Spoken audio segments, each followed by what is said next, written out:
हलचल में विरोधी।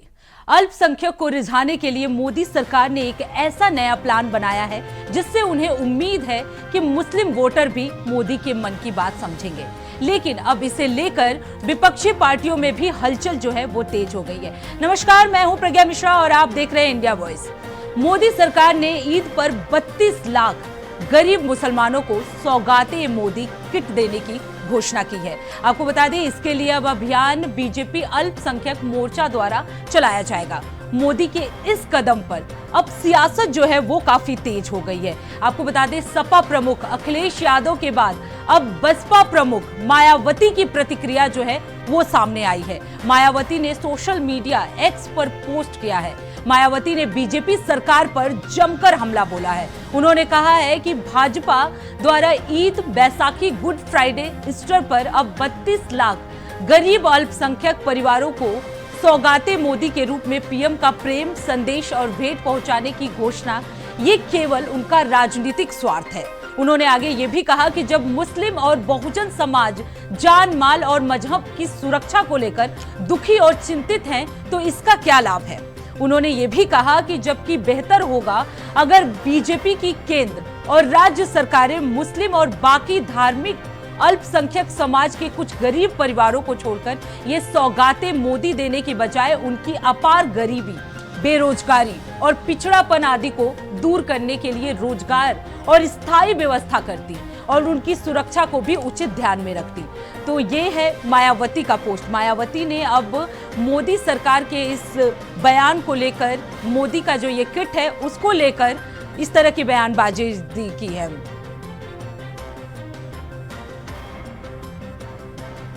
तो पीएम मोदी की ईदी और विरोधी जो है वो हरकत में आ गए हैं। मोदी जी की बहुत बड़ी सौगातें पहले सबको मिली है, जिनमें मुस्लिम वर्ग भी शामिल है। उन्होंने उनको जो है मुफ्त के राशन की सौगात दी है, उन्होंने मकान की सौगात दी है, उन्होंने आयुष्मान कार्ड का सबसे ज्यादा लाभ की सौगात दी है, किसान सम्मान निधि की सौगात दी है, बच्चों की शिक्षा की सौगात दी है, मदरसों के मॉडर्नाइजेशन की सौगात दी है। तो सौगातों का अंबार तो मोदी जी पहले लगा चुके हैं। और जहां तक ईद और होली का प्रश्न होता है, तो पहले ही प्रधानमंत्री का जो मंतव्य है ना, सबका साथ, सबका विकास, सबके लिए प्रयास और सबका विश्वास, और सबका विश्वास था। इसीलिए कुंदरकी में 1 लाख से ऊपर, जहां 80% मुस्लिम हो, वहां बीजेपी का विधानसभा का प्रत्याशी उपचुनाव में 1 लाख से ऊपर जीतता है। 25 करोड़ मुसलमान देश के अंदर रहते हैं और प्रधानमंत्री जी सही मायनों में अगर सौगात देना चाहते हैं, जो प्रधानमंत्री जी को देनी चाहिए, प्रधानमंत्री जी मुसलमान को सुरक्षा दें, प्रधानमंत्री जी मुसलमान को सम्मान दें, प्रधानमंत्री जी मुसलमान को शिक्षा दें, प्रधानमंत्री जी मुसलमान को रोजगार दें, इस सौगात को प्रधानमंत्री जी देने का काम करेंगे, तो हम पहले आदमी होंगे जो उनका स्वागत करने का काम करेंगे। देखिए, सबसे पहले तो मैं सबको ईद की बहुत बहुत बधाई देना चाहती हूँ और आदरणीय प्रधानमंत्री मोदी जी के नेतृत्व में ये एक और बहुत अच्छी पहल है।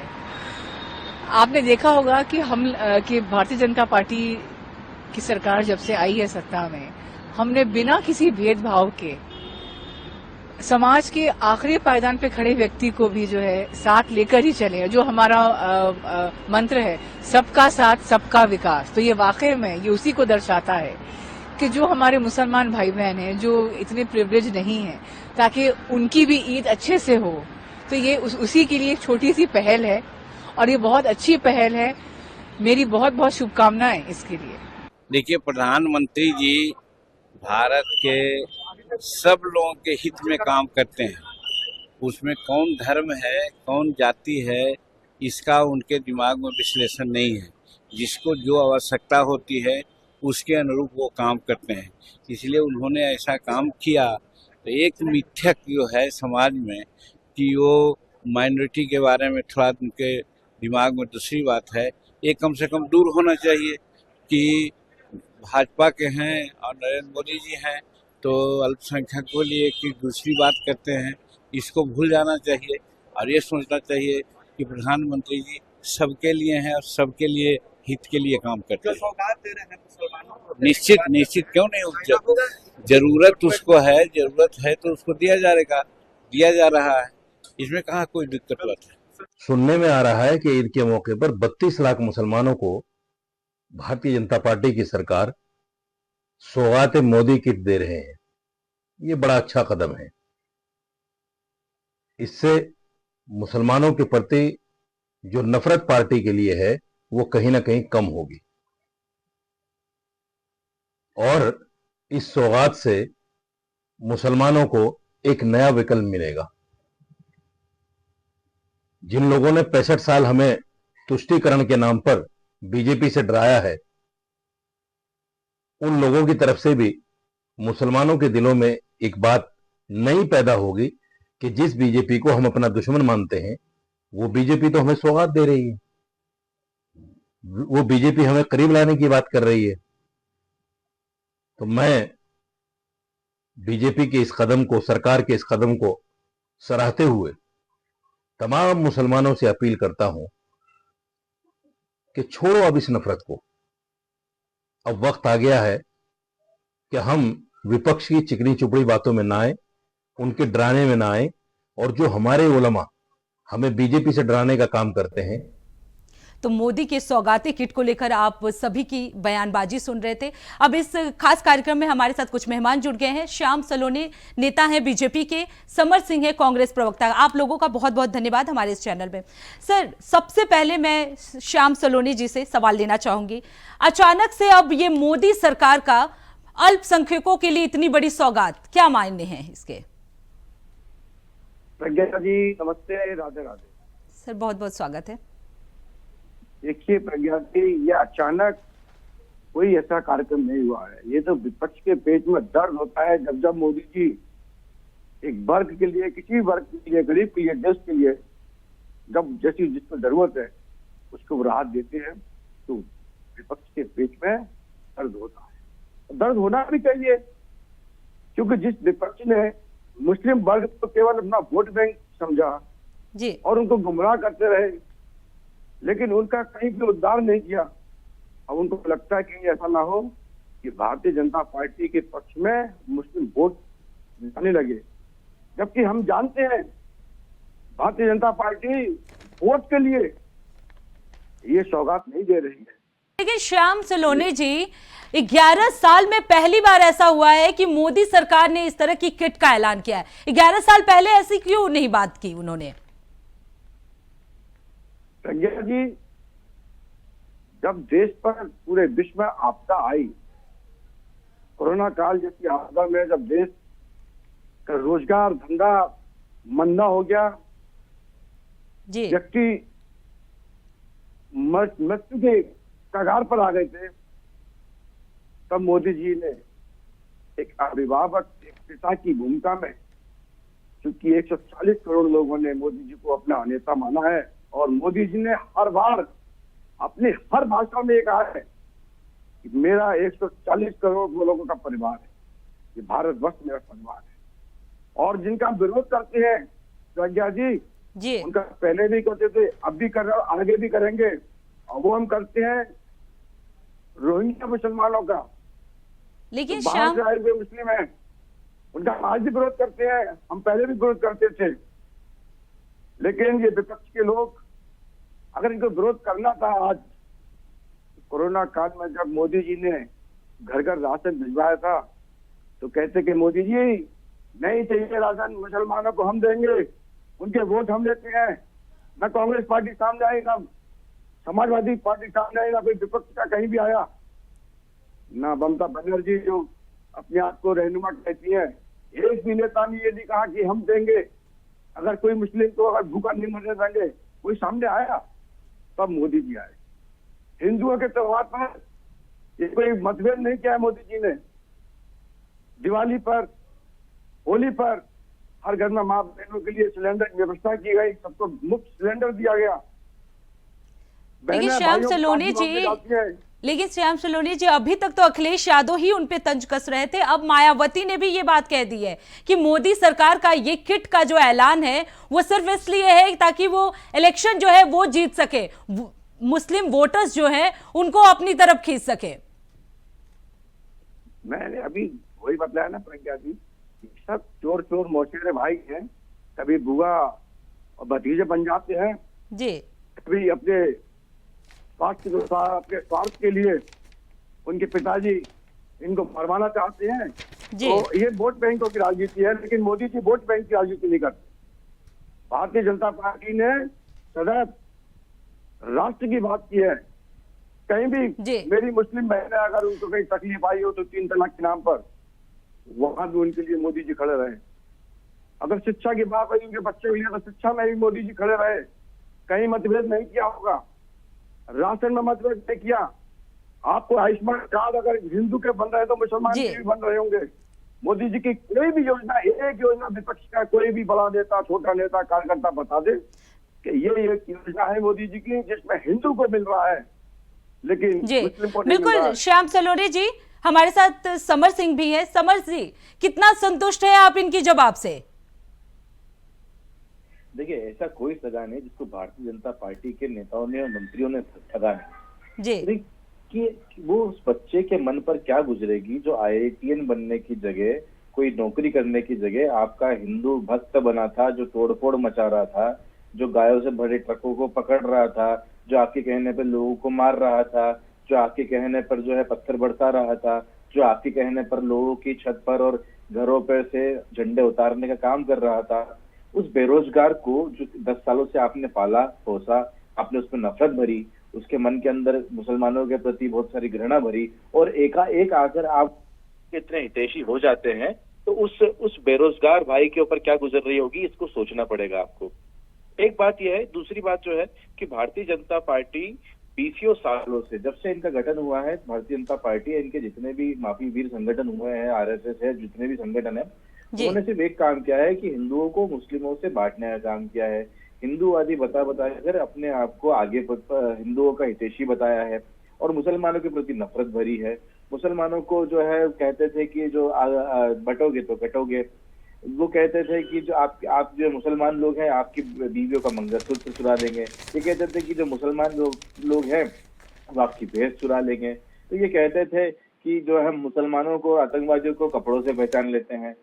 जो टोपी नहीं पहनते थे वहां पर जाकर, लेकिन सऊदी अरब में जाके टोपी पहन रहे हैं, ईद भी बना रहे हैं, बिरयानी भी खा रहे हैं, शोल श्रीफल भी कर रहे हैं।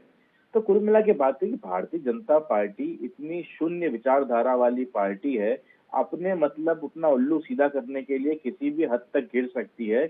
आप एक एजेंडा लेके चल रहे थे हिंदू राष्ट्र का, इस देश को हिंदू राष्ट्र बनाने निकले थे, और आप क्या करें, आप मुसलमानों के रहनुमा बन गए।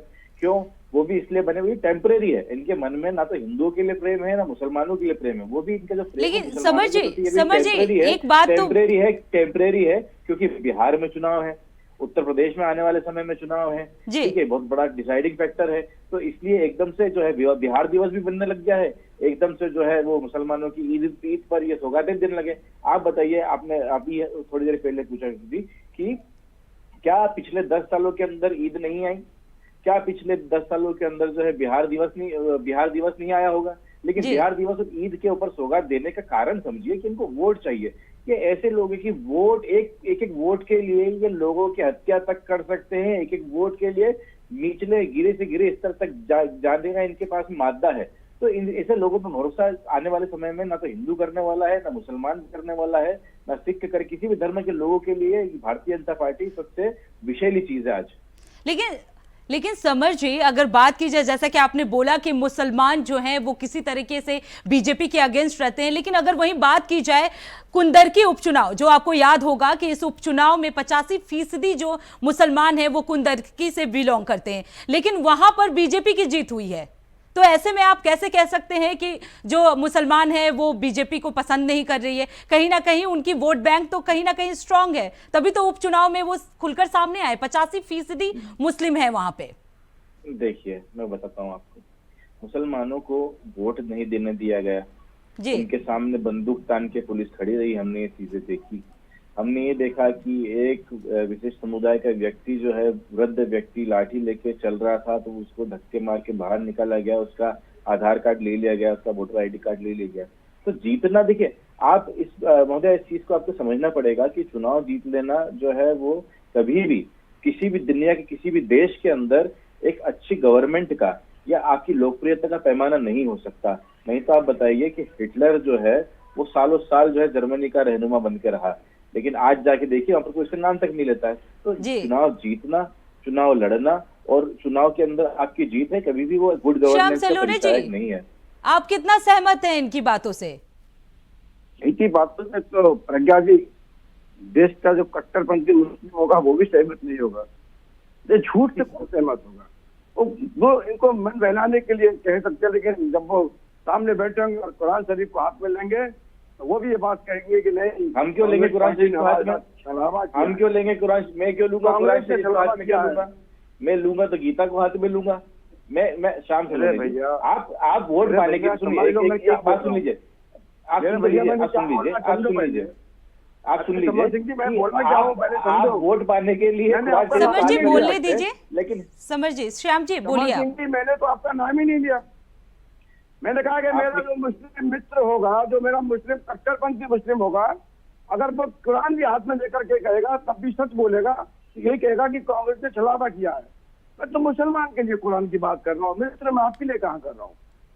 आप तो हिंदू हैं भाई, आप कुरान को कहाँ हाथ में लोगे? आप तो नफरत करते हो कुरान से। आप तो केवल दिखावे के लिए आप कुरान को प्यार करते हो, दिखावे के लिए मोहब्बत करते हो मुसलमान से। 24 घंटे के अंदर कांग्रेस जो है कुरान से नफरत ये मुसलमान ने जानता है कि ये दिखावे की जो मोहब्बत है कांग्रेस की वो सामने आ रही है। नफरत की आपने राजनीति की और देश का मुसलमान आपको समझ गया। लेकिन मैं मुद्दे पर आना चाहता हूँ। प्रज्ञा जी, समर सिंह जी ने कहा कि चुनाव आ रहा है बिहार में, इसलिए मोदी जी ने किया। देखिए, मोदी जी जो फैसले लेते हैं वो चुनाव को देखते नहीं लेते हैं।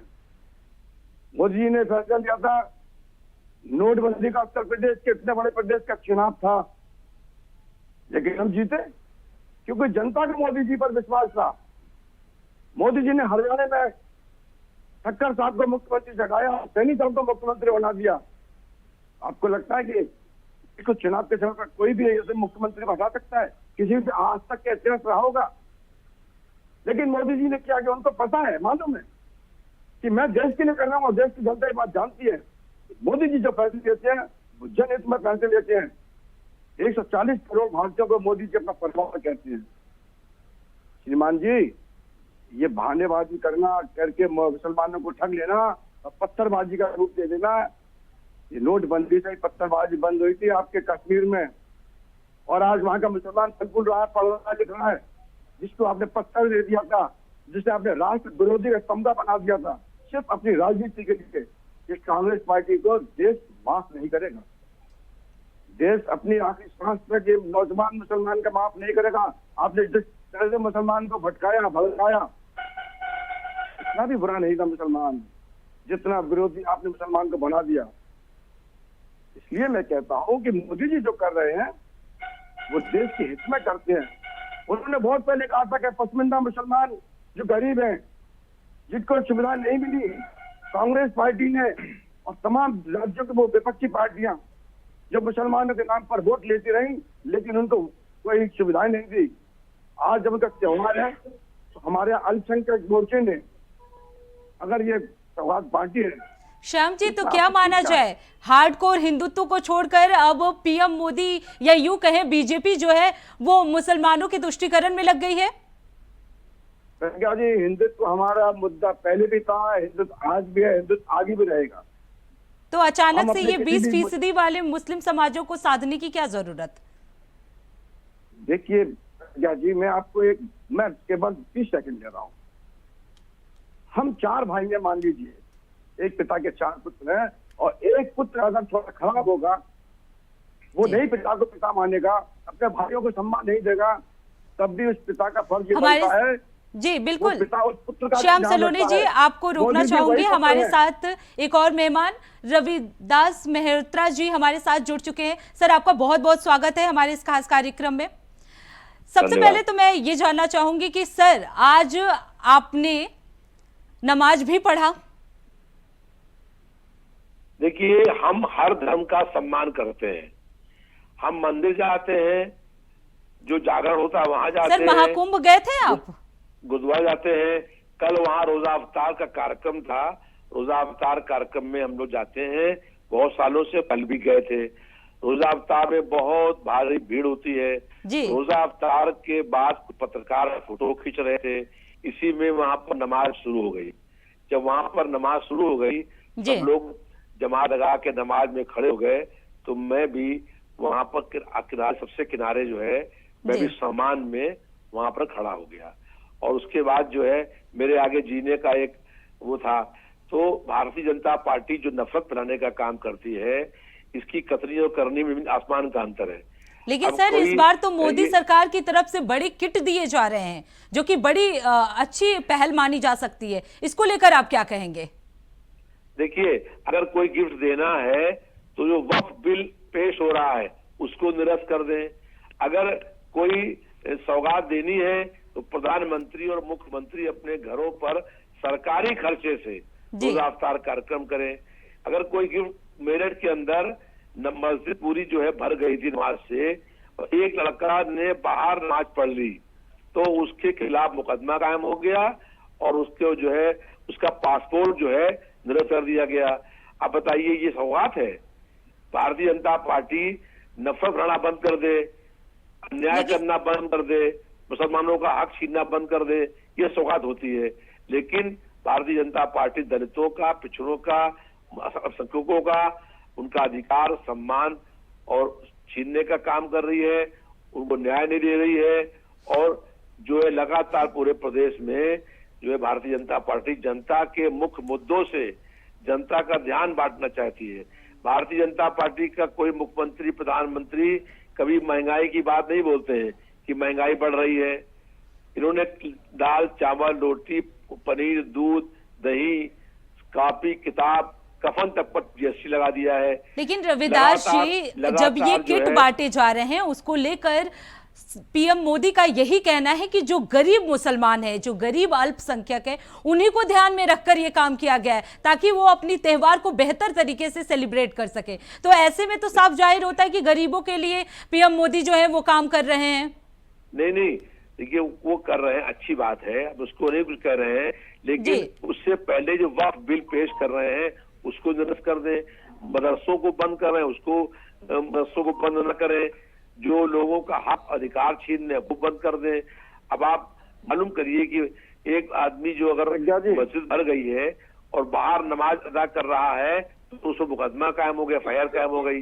तो भारतीय जनता पार्टी जो है वो उसकी कतनी और श्याम जी बोलिए, जमीन आसमान का अंतर है। मल्होत्रा जी, श्याम जी कुछ कहना चाहते हैं? जी श्याम जी बोलिए।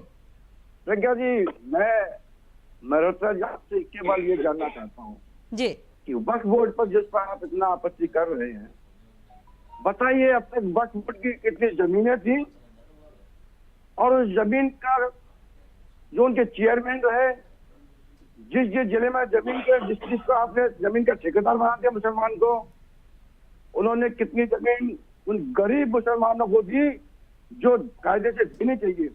वक्फ का मतलब क्या है, आप जरा ये बताइए। वक्फ बोर्ड में जो जमीनें हैं वो जमीन किसके इस्तेमाल में आनी चाहिए? कितने लोग उनसे धनाढ़ हो गए?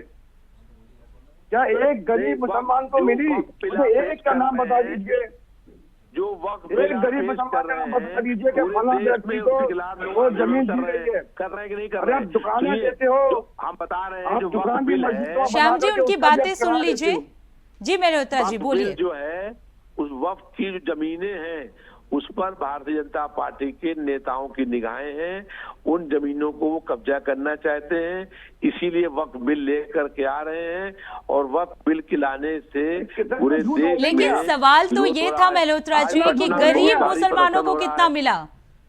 मल्होत्रा जी, सवाल तो ये है कि जो गरीब मुसलमान है उन्हें वक्फ की जमीन कितनी मिल रही है? देखिए, बहुत से गरीब लोग जो हैं झोपड़ी में रहते हैं, वो वक्फ की जमीन है। बहुत से हम लोग चाहते हैं कि उन लोगों को मालिकाना हक मिल जाए, तो वक्फ बोर्ड की बहुत जमीनों पर गरीब लोग भी रहते हैं। और ये नमाजवादी ये गरीब लोगों की जमीनें जो हैं बुलडोजरों के माध्यम से गिरा करके उस पर कब्जा कर रहे हैं। नमाजवादी है, ये झूठ बोलने का काम इन नमाजवादियों का है। देखिए, कहते हैं कि झूठ तो भारतीय जनता पार्टी के लोग बोलते हैं। भारतीय जनता पार्टी के लोगों को सत्ता का अहंकार हो गया है। समर जी, जो है आपका क्या विचार है? देखिए सुनिए, देखिए, ये भारतीय जनता पार्टी के लोगों का बात का तरीका कितना गलत है। ये जो है इनको सत्ता का बहुत अहंकार हो गया है और सत्ता का अहंकार बहुत दिन नहीं रहता है। आप हम देश के हम प्रति सामान्य बात समर्पित हैं। कर रहे हैं, हमने तो नहीं कहा कि आप झूठ बोल रहे हो, लेकिन आप बोल तो झूठ रहे हो। गर्व है आप हमारे तो भारतीय झूठे जनता हो। पार्टी के इसलिए एक सुनिए, नेता पर भी इनसे कोई आरोप बात ही नहीं लगा करनी, महा झूठे लोग हैं। एक नेता पर आप बता दीजिए किसी ने कोई गबन किया हो। और ये बात सुनने तैयार नहीं है। इनका लोकतंत्र में कोई विश्वास नहीं है। ये जो है केवल तानाशाही के माध्यम से जनता की आवाज दबा करके और अनर्गल बातें करके झूठ बोल करके जनता को गुमराह करना चाहते हैं और जनता को ऐसे गुमराह करके ही भारतीय जनता पार्टी सरकार पे काबिज है। मुसलमानों को दर दर का भिखारी बना दिया। वक्फ बोर्ड के नाम पर समाजवादी पार्टी उसके नेताओं ने, कांग्रेस पार्टी उसके नेताओं ने जिस तरह से बंदरमाट किया और मुसलमान जो गरीब है, आप ये बताइए, झोपड़ी नहीं है रहने के लिए, वो बेचारा गरीबी में पल रहा है, उसको आज भी मोदी सरकार राशन दे रही है। जिस मुसलमान को वक्फ बोर्ड से राशन मिलना चाहिए, यहाँ पर सुनिए, आपको मालूम नहीं है जमीन मिलनी चाहिए, बहुत से मुसलमानों की बस्तियों पर उन लोगों को मालिकाना हक देने का काम किया गया। सुनना भी सीखिए। समर सिंह जी कुछ कहना चाहते हैं? समर जी आप बोलिए। शुरू हो गए बोलना। मल्होत्रा जी आपको रोकना चाहूंगी, समर जी कुछ कहना चाहते हैं, समर जी बोलिए। यहाँ लखनऊ शहर के अंदर यहाँ नई बस्ती है। मल्होत्रा जी आपको रोकना चाहूंगी, समर जी कुछ कहना चाहते हैं, समर जी बोलिए। बहुत सारे जी समर जी बोलिए। क्या है, एकदम से एकाएक क्या हुआ, जो इतनी लंबी एक नफरत की का समय था वो गुजर गया। हम इस बात से बहुत खुश है कि भारतीय जनता पार्टी आज मुसलमानों के लिए कुछ करना चाह रही है, लेकिन इनके पीछे इनका इंटेंशन क्या है उसको समझने की बहुत आवश्यकता होगी। एक दिखावटी प्रेम और एक वास्तविक प्रेम में अंतर होता है। आप अगर देखें तो आज तक भारतीय जनता पार्टी ने इस समाज में, इस देश में जहर घोलने के अलावा, नफरत फैलाने के अलावा, हिंदू मुस्लिम दलित आदिवासी को लड़ाने के अलावा कुछ करा ही नहीं है। और जब उन्हें लगता है कि अब सत्ता जो है उससे दूर जा रही है तो वो इस प्रकार के शगुफे लेके मुसलमान प्रेम इनका जाग गया है। मुसलमान प्रेम क्यों जाग रहा है, इसका मैंने आपको पहले ही कारण बता दिया है। मुसलमान प्रेम जागने का कारण जो है वो सिर्फ चुनावी है कि भारतीय जनता पार्टी की 90% जो चीजें होती है, अधिकतर चीजें हैं, बातें किताबी बातें किताबी है और वादे सब चुनावी है। सारी बातें किताबी है और वादे चुनावी हैं।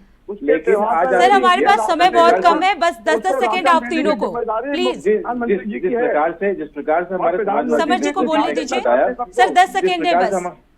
जी समर जी बोलिए। हमारे समाजवादी मित्र विधायक साहब ने बताने की कोशिश की कि आज जो स्थिति है, अगर आप मुसलमानों के लिए कुछ करना चाहते हैं तो सहारनपुर जिसमें हिंसा ना हो, अलीगढ़ मुस्लिम विश्वविद्यालय में जो हिंसा वही नहीं हो, बिजनौर में जो हिंसा वो ना हो, कासगंज में जो हिंसा वो ना हो, संभल में जो हिंसा वो ना हो, हम किसी का फ्रिज में जाके नहीं देखे कि वो कौन सा मांस खा रहा है, हम किसी की मस्जिद को, मंदिर को उखाड़ के ना देखे कि उसके नीचे क्या बसा हुआ है, और हम उस बच्चे का जो ईद पे वो उसकी ईद के ऊपर एक मिनट श्याम सोलोने जी, जो ईद के ऊपर ट्रेन से कपड़े लेने जा रहा था नए ईद जाता है, उसको मार दिया जाता है। समर जी नहीं होगी तो हम समझेंगे। समय हमारे पास बहुत कम है। Summer ji please, Shyam ji आप कुछ कहना चाह रहे थे, प्लीज फाइनल कमेंट दे दें आप। मैं प्रज्ञा जी, मैं केवल फाइनल कमेंट ये दे रहा हूँ कि प्रधानमंत्री जी का उत्तरदायित्व है 140 लोगों को परिवार अपना 140 करोड़ परिवार को उन्होंने अपना परिवार माना है, और जो भी गरीब होगा, परेशान होगा, बेसहारा होगा, प्रधानमंत्री जी।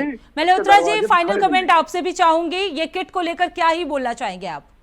देखिए, भारतीय जनता पार्टी जो है जनता के जो मुख्य मुद्दे हैं उनसे जनता का ध्यान बांटना चाहती है। भारतीय जनता पार्टी के लोग केवल झूठ बोलना जानते हैं और ये जो सच है उसको स्वीकार करने को तैयार नहीं है।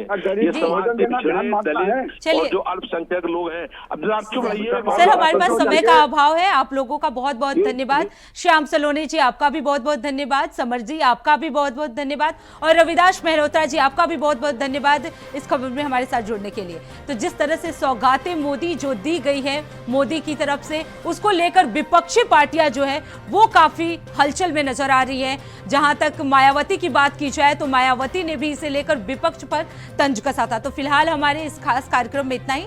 देश दुनिया की तमाम बड़ी खबरों के लिए देखते रहिए इंडिया वॉइस। तब तक के लिए नमस्कार।